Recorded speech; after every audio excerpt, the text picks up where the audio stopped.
we're talking about Somalia holistically, and we say Somalia is one parcel, but that's not the case. I'm a Somalilander, Canadian Somalilander, and we have had 6 in Somaliland. We had 3 presidents, 2 of them came through election.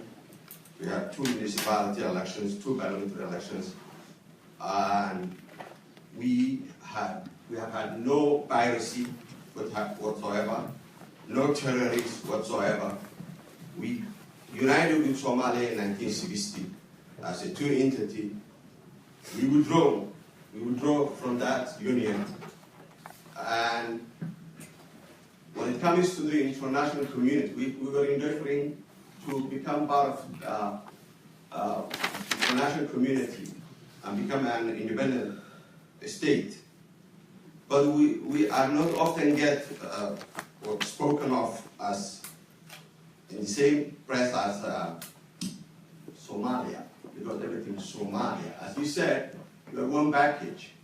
We put all your eggs in one package, and you're telling us, I don't know whether it's condescendingly or very arrogantly, you say, okay, you behave this way, and then later on you decide what you want. That's putting us in a disadvantageous position. You rather say now, talk to each other before we go any further. But if you're telling us, well, international community see you as part of Somalia, which we are not, actually.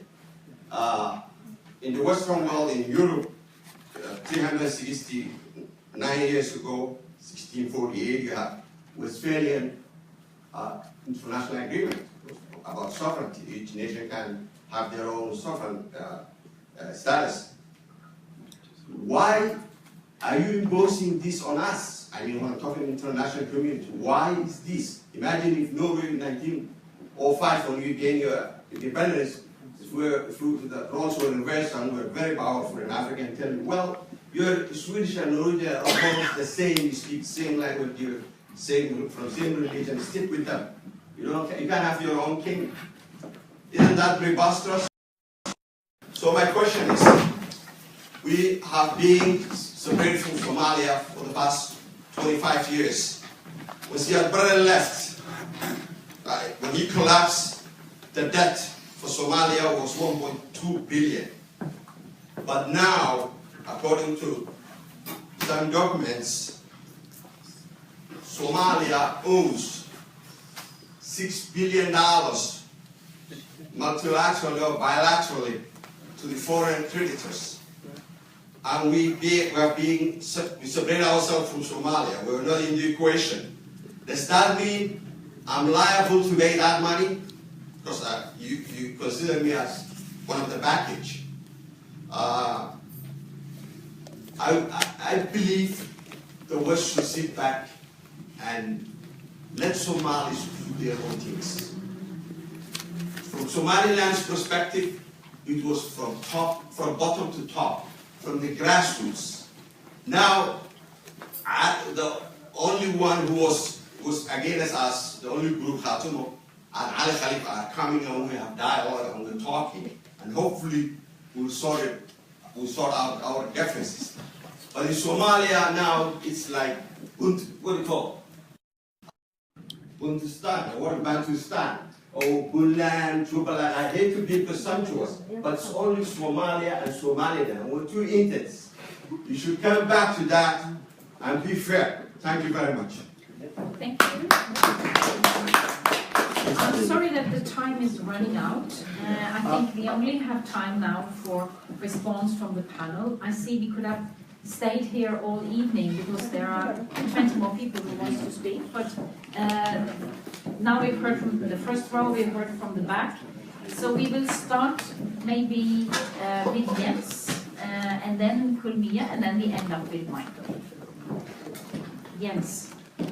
The question of what can we do for young people in Somalia is a very essential question. What we have tried to do as Norway will have no general impact on the situation for young people in the country, but we have spent a substantial part of our development budget of establishing job creation programs in Mogadishu and other.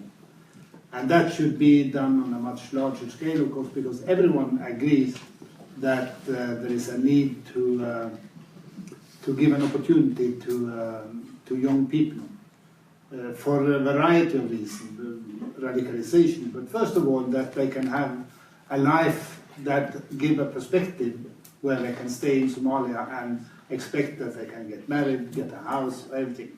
That is a long wait before we can see the end result of that, because we have a very, very young generation, young population in Somalia, and I don't know if it makes any sense, but they are saying that maybe 70% youth unemployment.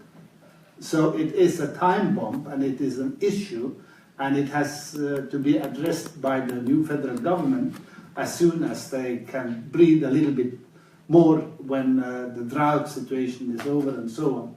And it should be a much more a focus on development aid and activities. I agree with you, but I don't have an answer. To the question of Somaliland, I don't have much more to say, because I wish you all the best to establish an independent state in Somaliland. Yeah. But that's all. For Norway, it would be very strange if we say we are recognizing as the only country in the world the independence of Somaliland. This has to be a part of a settlement between Mogadishu and Hargeisa, and before you can reach that, at least you have to have a good relationship so you can have talks, and probably better talks than what you have had in Turkey. But you have to sit with the people, and hopefully when a minister from Hargeisa has been in Mogadishu to discuss, he should be welcome back to Hargeisa and not with demonstrations. You need an environment where you can address this issue, and you will not be saved by the international community that will come together and they will say, yes, we will support an independent Somaliland. This has been the same for a long time. Taxation was a question, and I don't know if I can answer it, but I can say that you are. There has been very positive reports when it comes to the seismic from international company and possible oil outside the coast of Somalia, and that was what I referred to when I have discussed. That natural resource can be a blessing for the country, or it can be a curse, as some of your neighbors have experienced. If you want to develop your natural resources, you have to come to an agreement between the central part of the country and the periphery, between Kismayo and Mogadishu, or between others. And it cannot, you cannot see a future where all the resources eventually in the sea offshore should go to only the part to that part of the country. The landlocked part of the country, of course, has to benefit if you want to build a nation. If not, you will insert a lot more conflict into the political situation in the country. And that is certainly nothing that we need for the time being, more conflict over these resources. And this is something that comes to us as international when we discussed it. No, they don't have an agreement when it comes to revenue sharing. And for the same reason, when we had this program of oil for development, Somaliland didn't want to participate because they want to have their own national program in Somaliland, and we can't do that. Okay, this is how it is, but we are experiencing these kind of issues all the time. We try to be balanced, and we try to answer it with some insight and with some restraints, and not being one-sided. But these are complicated issues, but more for Somali politicians than anyone else to solve. Thank you. Then finally comment from Lul. Thank you. Many of the questions were specific to my co-audience. So I will take the comment made by brother, I don't remember your name, thank you. You say Somali women were free. Are they not now? They were free and they are free and they will be free. And what we are talking about when we are talking about gender equity is the opportunity to everyone to get the opportunity to represent and help and take position in the government, in the society, in everywhere, in the leadership.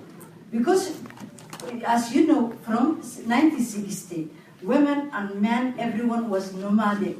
The government was first came to us from 54, and from there, women and men, they come to the city, and they get education, and they were equal to opportunity. But when 1991, the civil war started, what happened?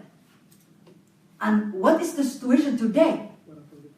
What you are saying they were, that's true. When you think of the opportunity and to share the choices, yes, they were. But after 1991, women are outside the opportunity.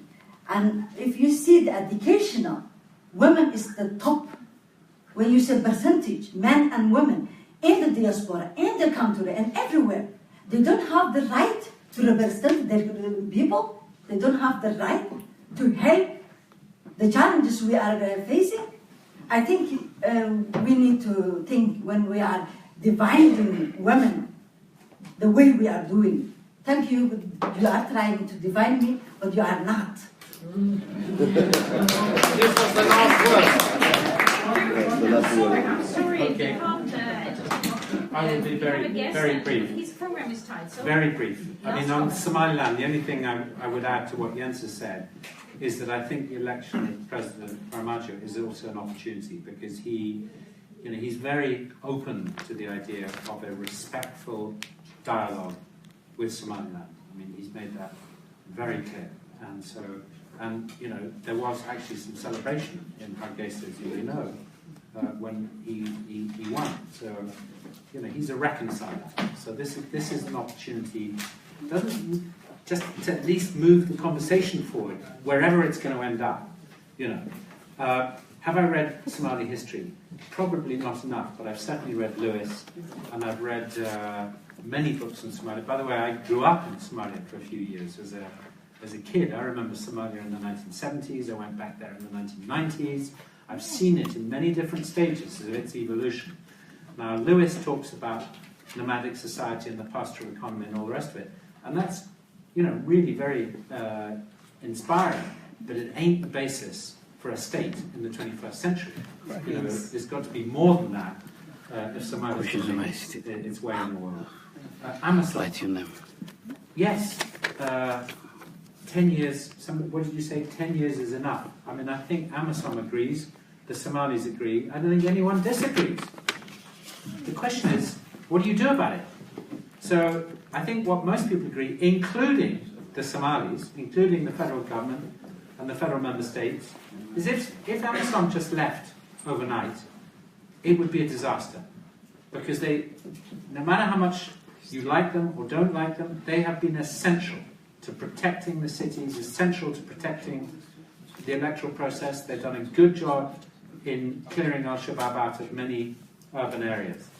The fact is that Al-Shabaab has changed tactics, and Amazon is not necessarily resourced and equipped sufficiently to play that role, and maybe it shouldn't play that role. Maybe that's what the Somalis should do.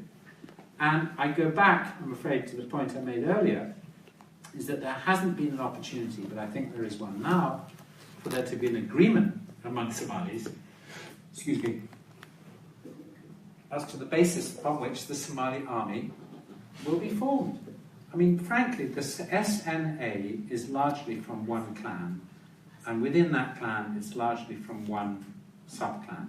It is not a completely nationally owned army. Unfortunately, when the SNA went down to America, A lot of people in America didn't say, oh, it's wonderful, the army's come to save us. They said, who are these guys? And they're threatening us. Well, can you imagine if the Norwegian army, if there was problems up in Trondheim, and they got up there, and everyone said Trondheim, said, these guys are just a bunch of people from Oslo. We don't want them here in Trondheim. You need an army that belongs to everybody. And for the army to belong to everybody, everybody's got to be accept the basis upon which people are recruited, the basis upon which they're paid, the basis upon which the officer class is run. There has to be a political agreement among Somalis on the size, the accountability, the leadership, the funding of the army. And I think we're getting very close to that, by the way. And it's the same with the police. So I really like what you said about Somalis taking, you know, they've got to be in the front line of all this stuff. And the good news is, it's now much more possible today than it was 5, 10, or 15 years ago. So there's a real opportunity, and I hope that we will seize it. Thank you.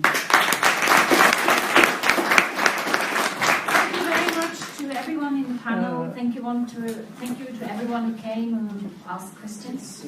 Thank you. ما بحير يا شو